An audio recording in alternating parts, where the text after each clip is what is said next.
Assalamualaikum warahmatullahi wabarakatuh. Perkenalkan, nama saya Irmawati Stanesa, nomor absen 19 kelas 12 PKL 2. Di sini saya akan menjelaskan tentang teori kromatografi. Kromatografi ditemukan pertama kali oleh Michel Tuswit, ahli botani dari Rusia, yang ingin memisahkan daun-daunan. Penelitian ini ingin mengekstrak daun kemudian menghasilkan warna hijau, dan ingin diteliti apakah ekstrak tadi terdiri dari satu atau ada pigmen warna dengan cara dimasukkan dalam kolom kaca berisi kalsium karbonat dan didorong satu pelarut, dan hasilnya yang tadi berwarna hijau menjadi terpisah beberapa warna. Pigmen yang terpisah dibedakan sebagai pita warna. Chroma berarti warna, graph berarti tulis, sehingga sampai saat ini dikenal dengan istilah kromatografi. Kromatografi sekarang itu merupakan metode pemisahan dua komponen atau lebih dalam suatu campuran homogen berdasarkan distribusi senyawa-senyawa tersebut dalam dua fase, yaitu fasa diam dan fasa gerak. Proses pemisahan masing-masing komponen terjadi karena perbedaan keterikatan komponen tersebut pada fasa diam dan fasa gerak. Perbedaan keterikatan dapat diketahui dari koefisien distribusi, kelarutan, muatan ion, daya adsorpsi, ukuran molekul, dan sifat-sifat fisika yang lain. Nah, dalam kromatografi terdapat dua fasa, yaitu fasa diam dan fasa gerak. Fasa diam adalah bagian yang letaknya tetap diam. Jadi, jika kita mempunyai satu media, anggap media kolom, maka fasa diam ini sifatnya tidak bergerak di sepanjang kolom pemisahan. Dapat berupa zat padat atau zat cair. Nah, sedangkan fasa gerak adalah bagian yang bergerak sepanjang kolom pemisahan dari ujung sampai akhir kolom dengan proses kromatografi. Nah, fase gerak ini dapat berupa zat cair atau gas. Nah, terdapat fungsi fase diam dan fungsi fase gerak. Fungsi fase diam adalah menahan senyawa melalui interaksi fisika maupun kimia. Nah, sedangkan fungsi fasa gerak adalah mendorong senyawa bersama dengan aliran fasa gerak.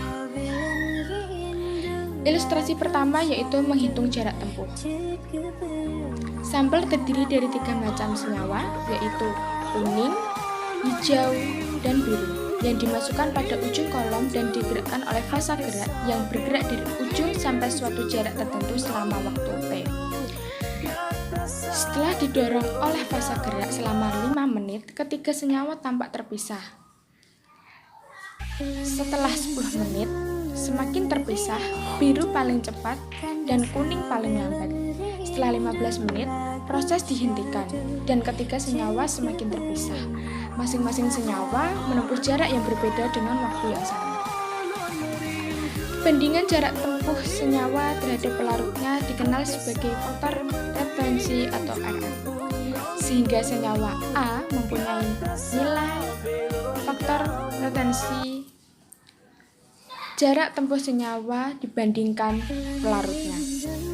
Nilai RF senyawa mempunyai rentang 0 sampai 1. Senyawa dengan nilai RF kecil mempunyai kecenderungan untuk terikat kuat pada fasa diam, dan sedangkan senyawa dengan nilai RF besar lebih kuat didorong atau berinteraksi dengan fasa gerak.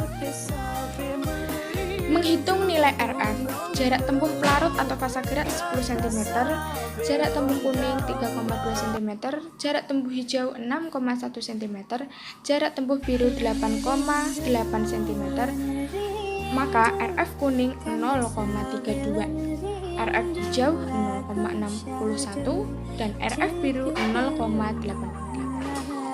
Kuning mempunyai interaksi paling kuat dengan fasa diam, dan sedangkan biru mempunyai interaksi paling lemah dengan fasa diam.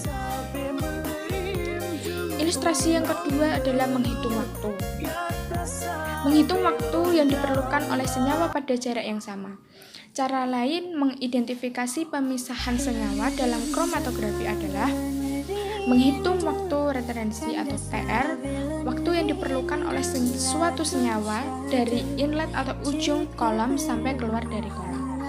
Campuran senyawa kuning, hijau, dan biru dimasukkan dalam kolom sepanjang 1 dengan parameter waktu yang diperlukan untuk keluar dari kolom. Pelarut memerlukan waktu paling cepat T 17 menit dikenal sebagai T0 senyawa biru, TR 26 menit senyawa hijau, TR 31 senyawa kuning, TR 38 menit. Senyawa biru merupakan senyawa yang paling cepat keluar kolom dibandingkan dengan senyawa hijau dan kuning. Artinya, interaksi dengan fasa diam lemah, sedangkan interaksi dengan fasa gerak lebih kuat. Kromatogram, hasil pemisahan kromatografi.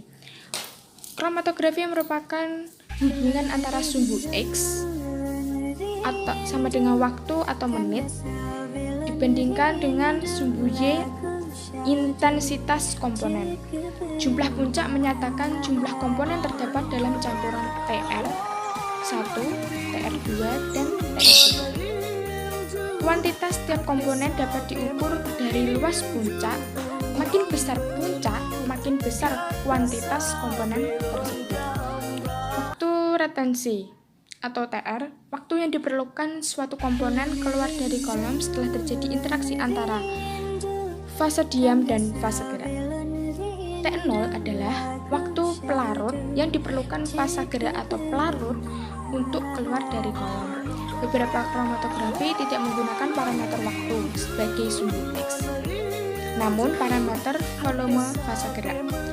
Volume retensi atau PR, volume fase gerak yang diperlukan untuk mendorong senyawa dari inlet ke outlet. F0 merupakan volume pelarut yang diperlukan fase gerak atau pelarut untuk keluar dari kolom sama dengan volume kolom. Sekian, terima kasih. Bila ada tutur kata yang salah, mohon maaf yang sebesar-besarnya. Wassalamualaikum warahmatullahi wabarakatuh.